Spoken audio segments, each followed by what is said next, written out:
People in Mexico City are slowly venturing into public places again, as the threat of swine flu seems to fade. 2 weeks of fear and isolation affected everyone in this city of 20 million.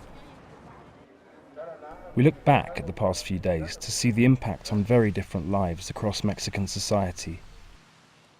The swine flu threat fell between 2 public holidays, and while it's always quieter at this time of year, it is never this quiet. In a residential neighborhood in the south of the capital, architect Jimena Torre and her music producer husband Diego Benyuri were resigned to staying in over the past week. I've spent all this time on the internet, writing to friends in other countries, telling them not to freak out, that everything is okay. Despite boredom, they took the government's advice to stay home seriously. And besides, there wasn't much happening outside. Schools, non-essential government offices were closed down. Nightclubs and restaurants were only allowed to sell take-out food. Even private gatherings have been discouraged. A friend of Jimena's who arrived from New York tried to organize a dinner party. I said, I don't think so. Let's wait till this blows over. We left it at that. We're not meeting up. On Saturday, they finally ventured out to run an errand. It's so empty. There's no one about. In the deserted capital, their quest to find an open print shop became an odyssey. There? It's closed. Don't bother. Maybe in this street up here? Diego and Jimena know they are lucky. They chose to stay in. They can afford not to work for now. In a poor neighborhood just west of them, many are less fortunate. Street vendor Margarita Gonzalez hangs her washing out before going to work with her grandson in tow.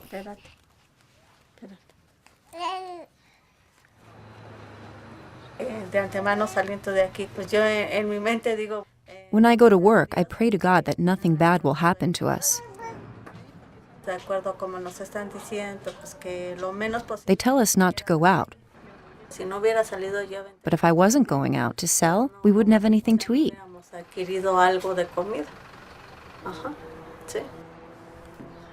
Margarita and her grandson have no symptoms of the flu. But the virus is killing the small jewelry business they depend on to survive. The epidemic has really hurt my sales. This week there were 3 days when I barely sold anything. Many vendors had no choice but to work through the fear.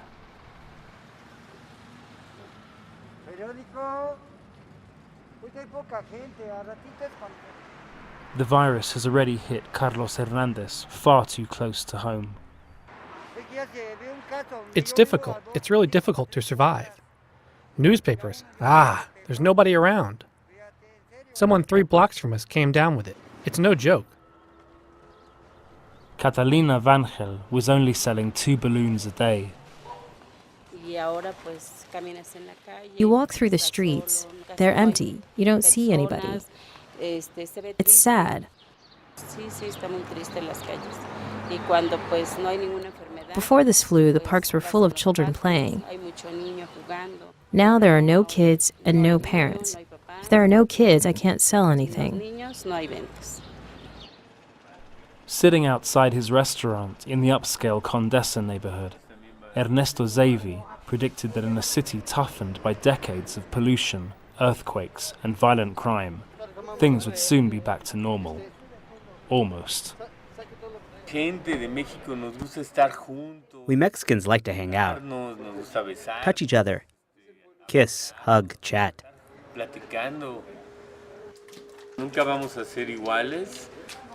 But we'll never be the same. We always look at our hands and wonder if they're clean enough. But life will go on. It has to. When it comes down to it, it's just a tiny germ we're fighting, and we're going to win. vamos a ganarle, ¿no?